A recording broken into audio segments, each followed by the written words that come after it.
Hello everyone, Bella Malloy here, host of Seek Travel Ride. Welcome back to another midweek episode where I am fueling your stoke for bike adventure travel. This week I am super pumped because we have another update from our intrepid adventurer Rebecca Gross. Fans of the show know we are tracking Rebecca's amazing adventure since she left her home in Austria way back at the start of March this year. Destination East. And today her updates are going to let us know all about South Korea and Japan. And what's interesting for me is that both South Korea and Japan were never part of what Rebecca would deem the plan when they first left their home. And it's amazing to think where this adventure has taken her. So let's get into the adventure update. Hello from Tokyo.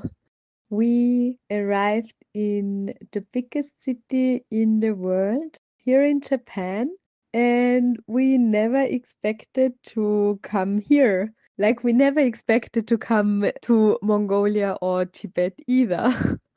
So, actually, after Central Asia, every country is unexpected and a surprise because our plan only was until the Pamirs. So after the Pamirs, everything is unplanned and unexpected, and it makes the trip really special. And now here we are. We can't go further east. I mean, we could go a bit up in the north of Japan and a bit further east, but actually there is already a lot of snow. There is winter, and we really had some cold autumn temperatures here in Japan.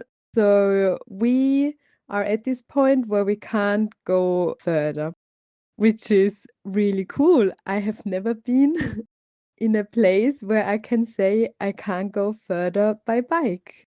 And so actually, I'm just sitting right now beside the bike boxes.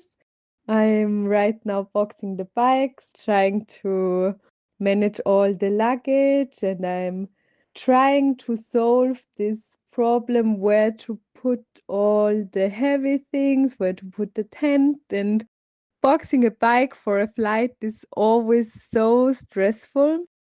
That's why we actually try to avoid flying, and that's how we actually came here to Japan.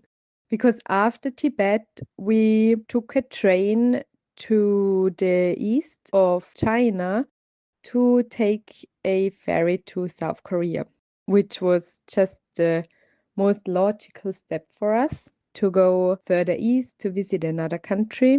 And we heard some really good things about South Korea.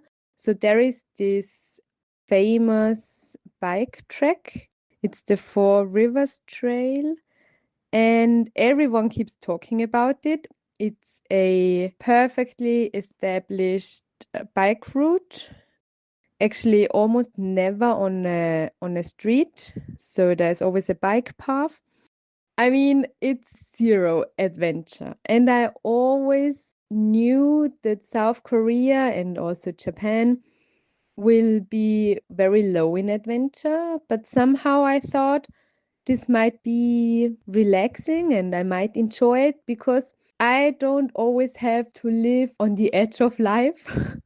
I do not always enjoy this type 2 fun, and I don't always have this urge for adventure, like looking for water, looking for food. How do I survive? I mean, it's not so dramatic, but sometimes it feels so dramatic.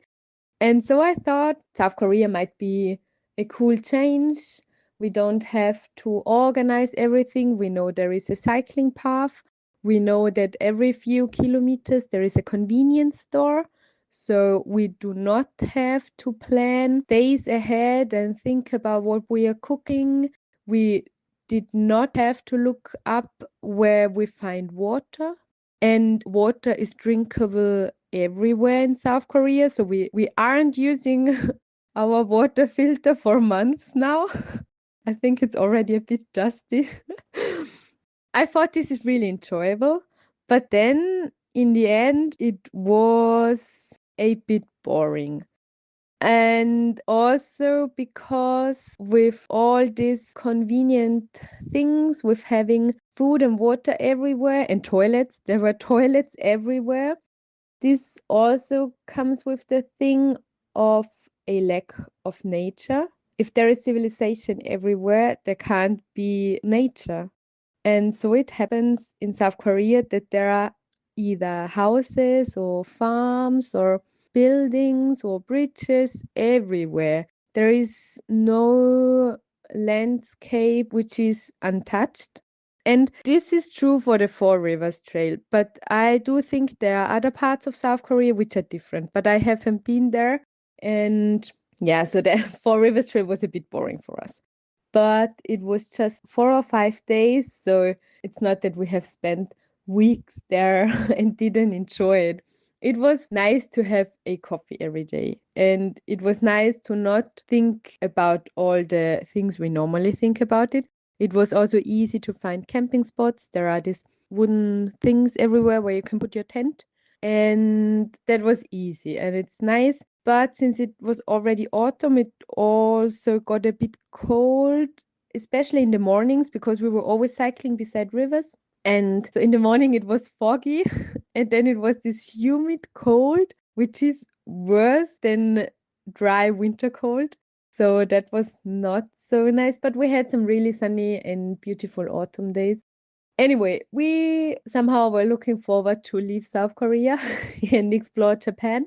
And my expectations after South Korea for Japan were actually low because I knew that there are a lot of roads. And when you look on the map, it doesn't seem like there's a lot of untouched nature in Japan either.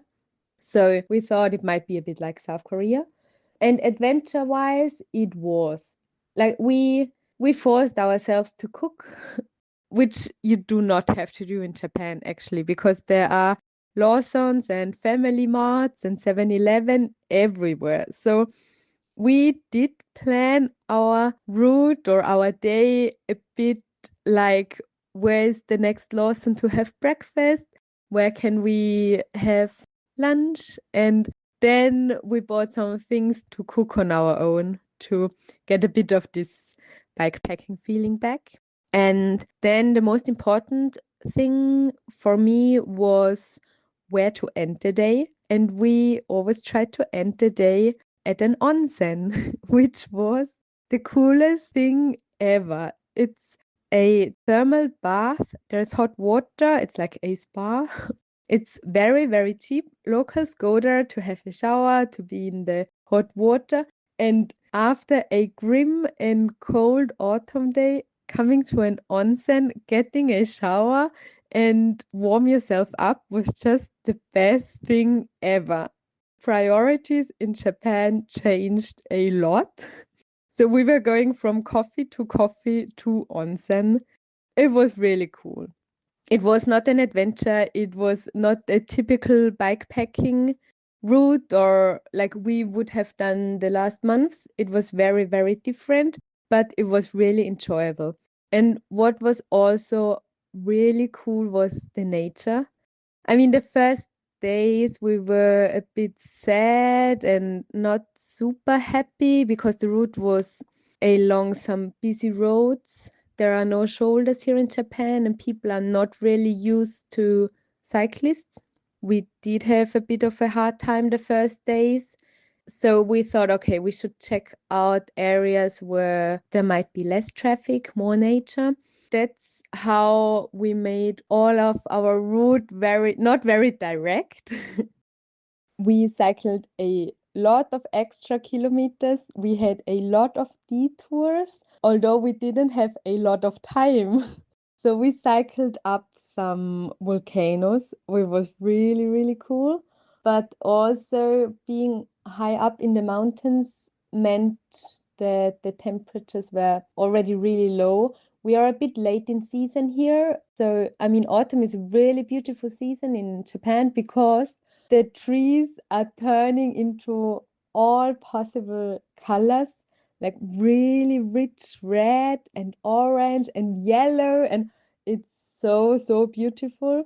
But in the mountains, if you're higher up, the weather already was very cold and humid, and we had some grim days there. So it was not always very enjoyable. But on the bottom of every descent, somehow there was an onsen. I became very good in planning where the onsen are and where our route would end. So this made our days actually perfect.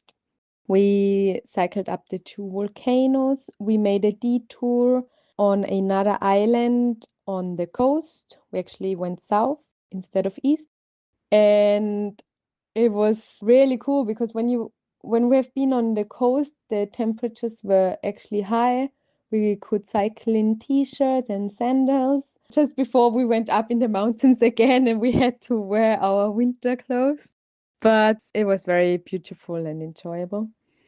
We also got to see a very special thing which we never planned because we thought we don't have time, but we somehow managed to cycle to Mount Fuji.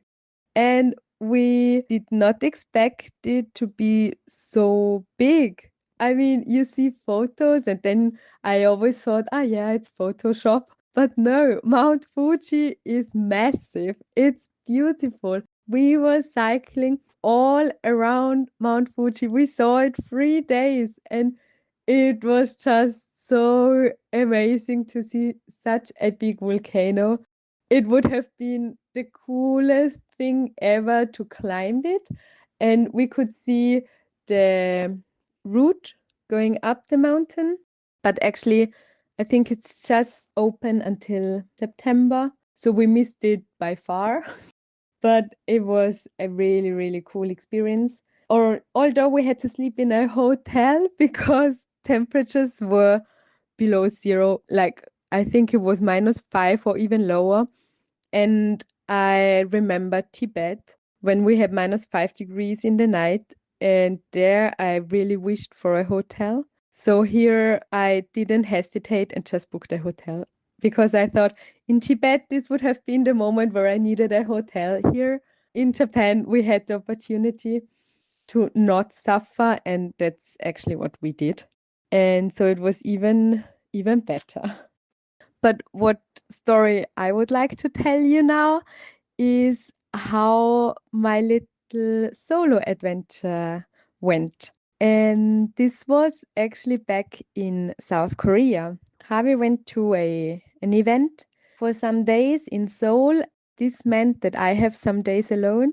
And instead of just sitting in the hotel or in a city, I thought I could take the chance now and go on a solo adventure, which is not very adventurous in South Korea.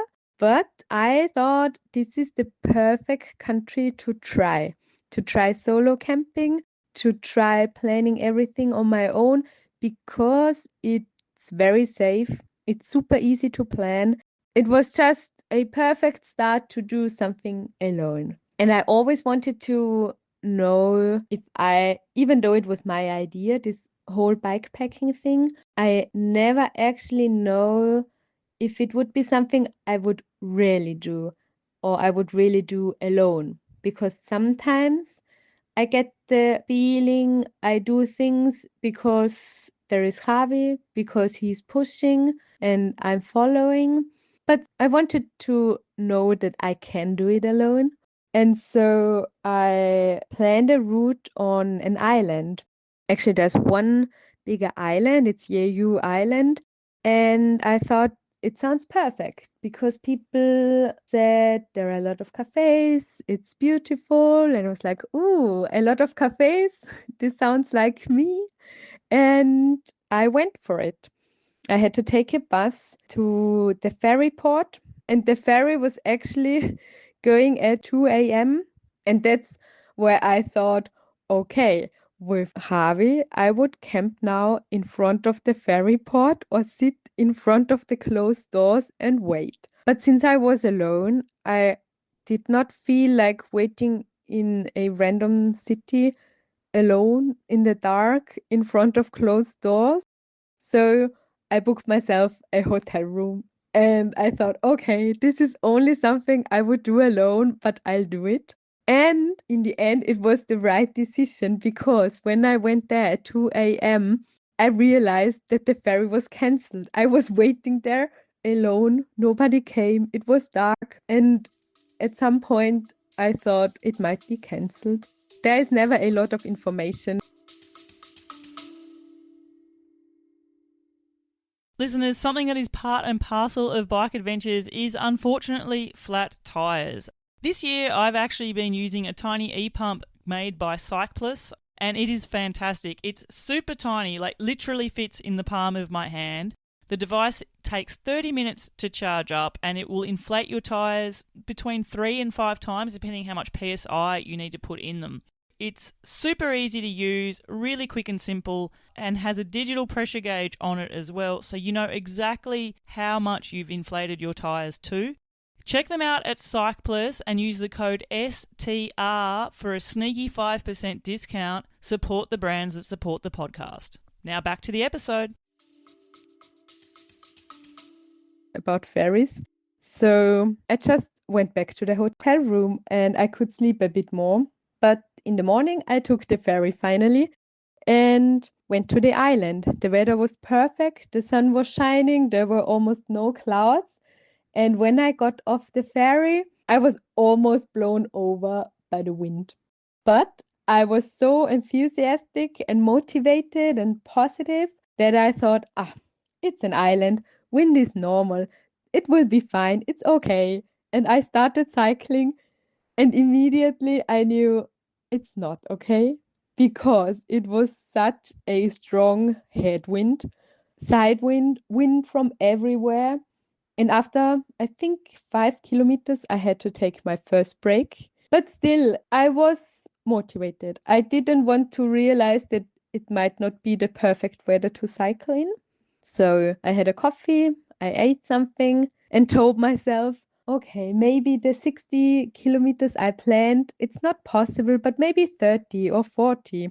And my plan was really open. So it was either cycling around the island, which I thought could take me 2 days, maximum 3, and with this wind, probably 3. Or I would cycle half the island and then over a mountain range. And with this wind, I didn't know which way to take. And I thought, okay, let's go for a few more kilometers and then let's see. But the wind got stronger and stronger, and the weather was actually going worse. And at the end of the day, it was a storm. And I was so nervous because I knew that I won't find a camping spot. There was actually nothing to camp because there was the city, then there was the street, and then there was the ocean.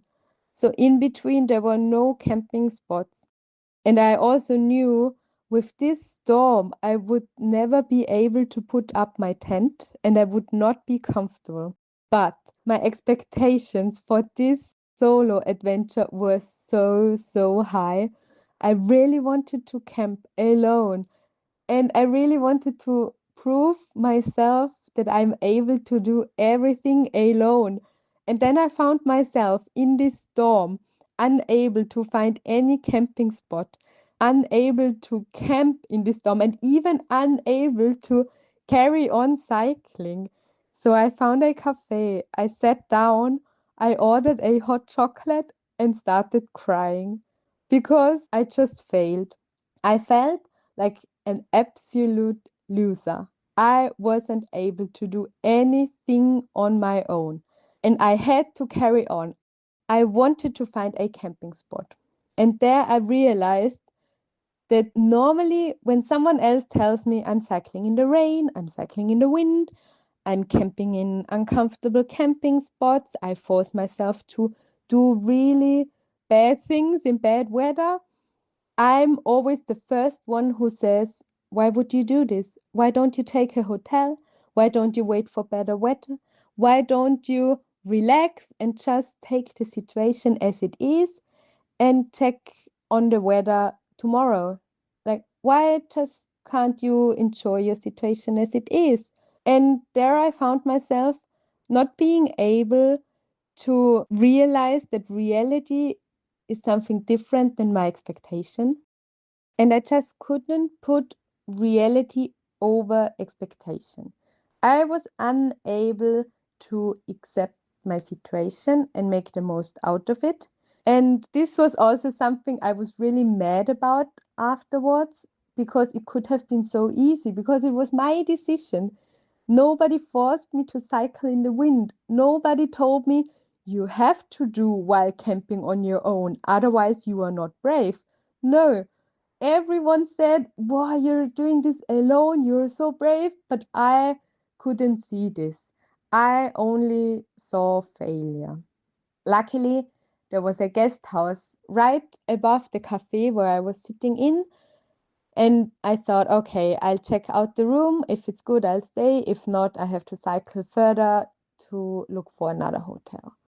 I went up to the guest house, and there welcomed me the most kindest man ever.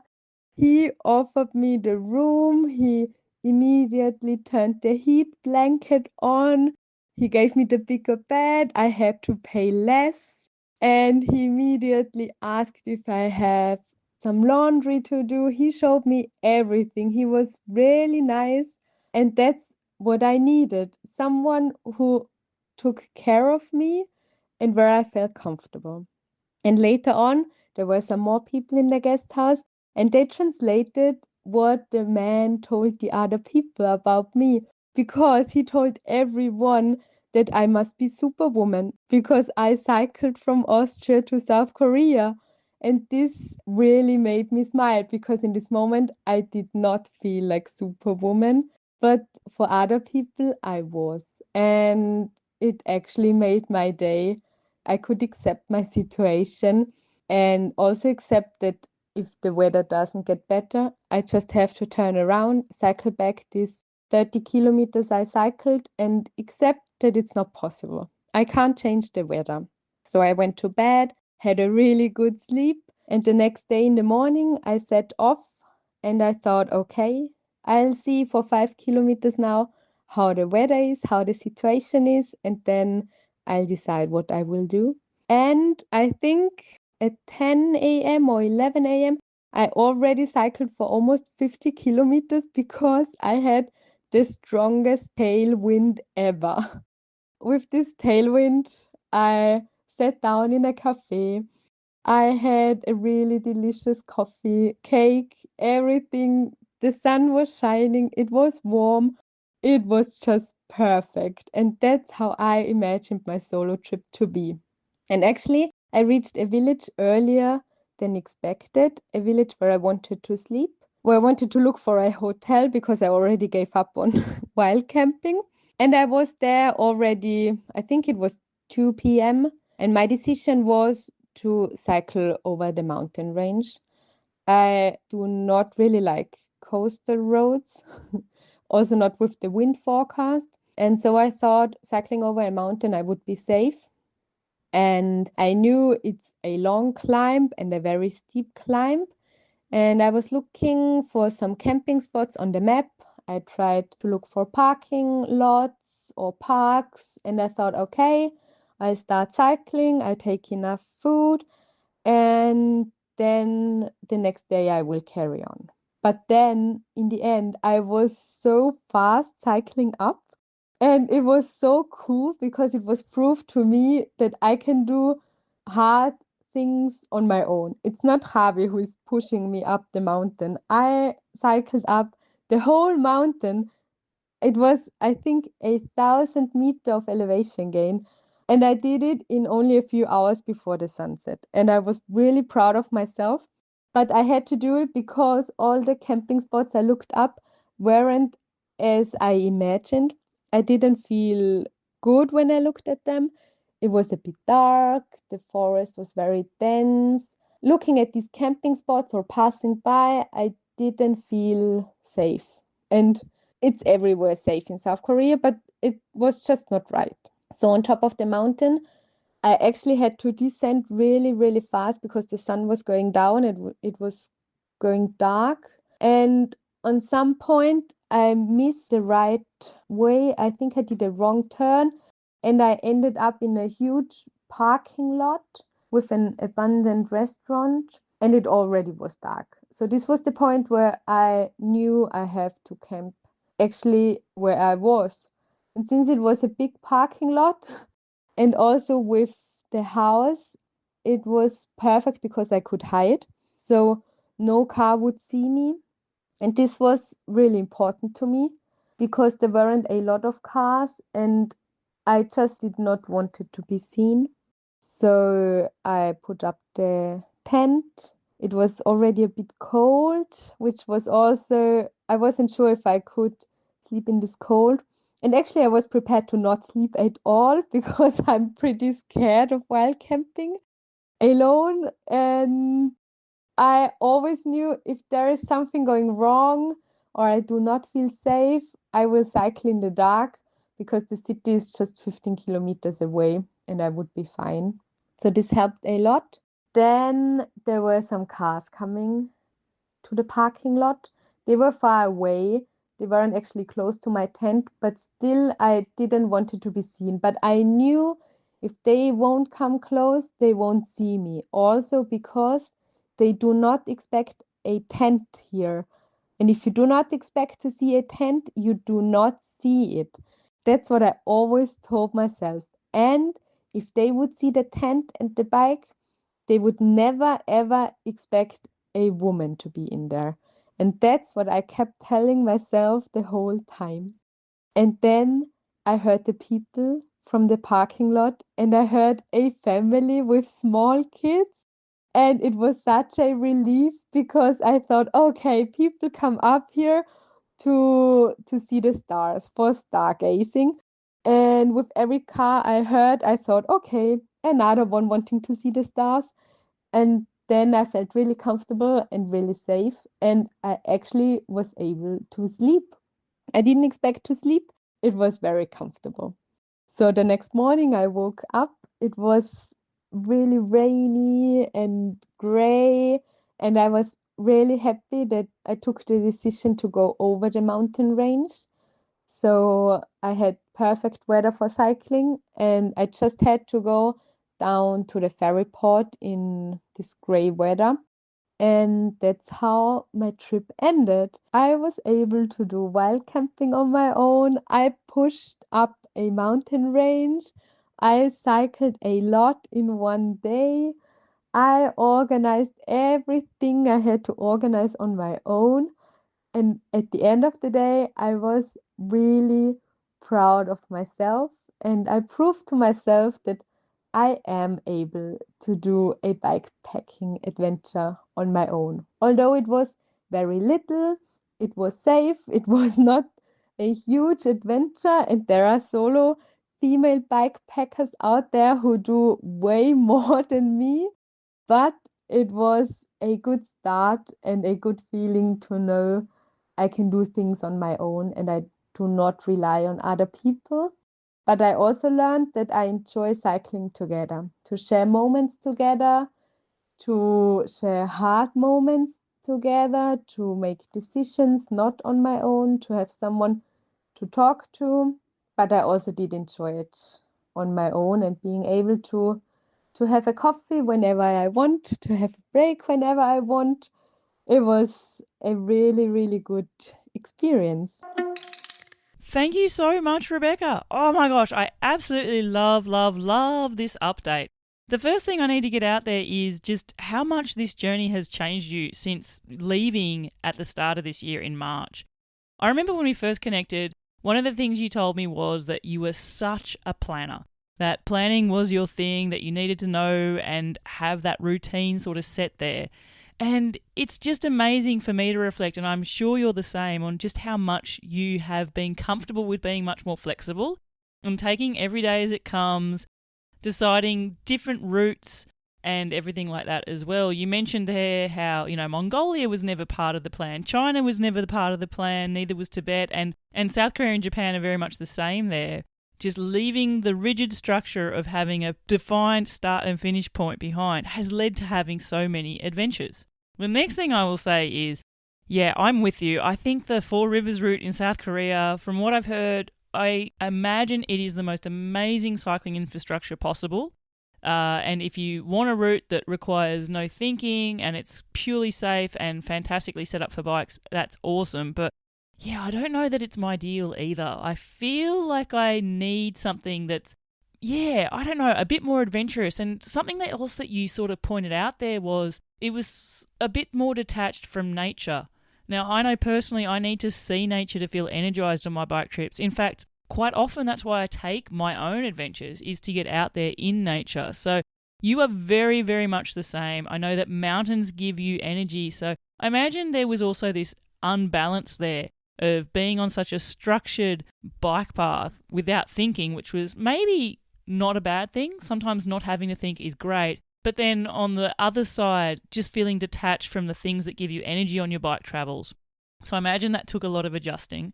I then want to get to Japan because that is a country that I definitely do want to adventure to. I love the food, the culture, the outdoors there. Oh my gosh, the onsens. They sound absolutely mega. I've heard about them, but it's never actually occurred to me just that they're part of everyday Japanese life.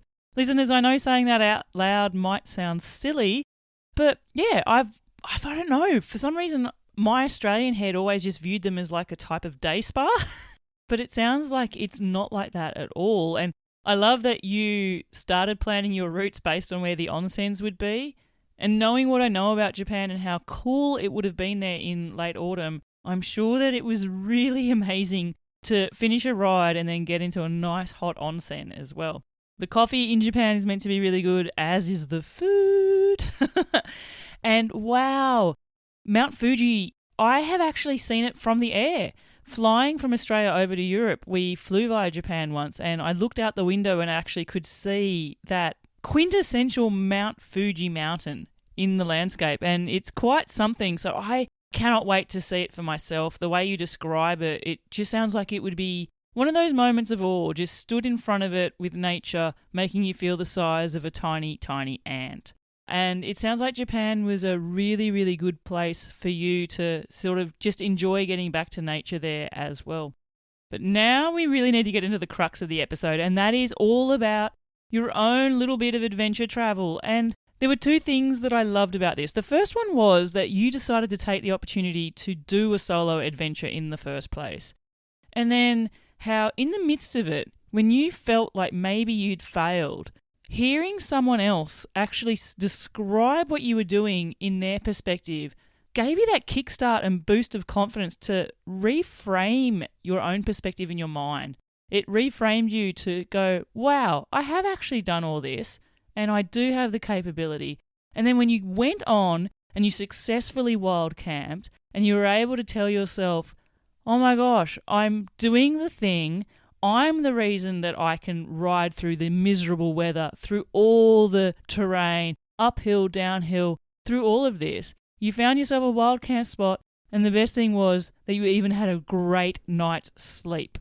I feel like this adventure gave it all to you, and perhaps, like, you know, if we want to get really philosophical, Rebecca, maybe the adventure gods, fate, dealt you the hardship at the start of it so that you could see that you could get through the struggle and get to the other side. I don't know. Either way, I am so super proud of you, and it has been such an honor to be actually tracking your adventure all along this year. I don't want it to end. And listeners, be sure to keep your eyes out on this midweek episode for Rebecca's next update to come. And I can tell you right now that she and Harvey just a few days ago landed in New Zealand on the North Island, and they'll be making their way through the land of the long white cloud. Thank you so much, Rebecca. Okay, listeners, it's time for my favourite part of the show where I get to say thank you to you, my Dead Set superfans, for being legends and buying me some virtual coffees. I'd like to give a shout out to All Right Girl, Slaughter, a previous guest of the show. You have said every time I listen to a new episode, my to-go list is getting longer. Thank you for that, Bella. This podcast is giving me so much motivation, ideas, but also great trips. Also, I've learnt through listening to it that you don't need to be a pro cyclist or rich or super experienced bike traveller to fulfill your dreams. And just like that, that's how I cycled to Nordkap, zero experience, all by myself. So please let me buy your coffee, but let's also drink it virtually together as well. Oh, thank you so much, Slauka. I loved being able to feature your story on the podcast. It has me absolutely pumped to take a trip to Norway and go there. I think we've promised each other we would try and do it together as well. And I share that thought with you. You definitely don't need to be a cycling pro to take an awesome, enriching bike experience. And just pick yourself a place on a map and say, I'd like to see this area. Go as far or as little as you want each day and soak it all up. And next, I have got benches I have sat on. Sharon, I have met you. I met you at my London live shows. You're a dead set legend, and you have said, "Hi, Bella. I am so grateful for the time and energy that you put into making your podcast. Congratulations on reaching 150 full episodes. That is definitely worth celebrating. I've learnt so much from listening to you and your guests, and it's all helping me plan my own future adventure. It's a highlight of my week and a joy to listen to on a Saturday afternoon after a week of dealing with 4 and 5-year-old children in the classroom. Please keep it going for as long as you can." Oh, thank you so much, Sharon. It was so awesome when I met you and to be able to put your face to this message as well. I love that you're still tuning in and that it's inspiring you for your own adventures. So you need to keep in touch with me and let me know where those adventures are going to take you. And listeners, if you want to be like Sharon and Slauka and also support this podcaster out, simply head to buymeacoffee.com/Seek Travel Ride. Buy me some virtual coffees, but more importantly, let me know what is it that you love about this podcast and where is your next bike adventure going to take you. Until the next episode, I'm Bella Malloy. Thanks for listening.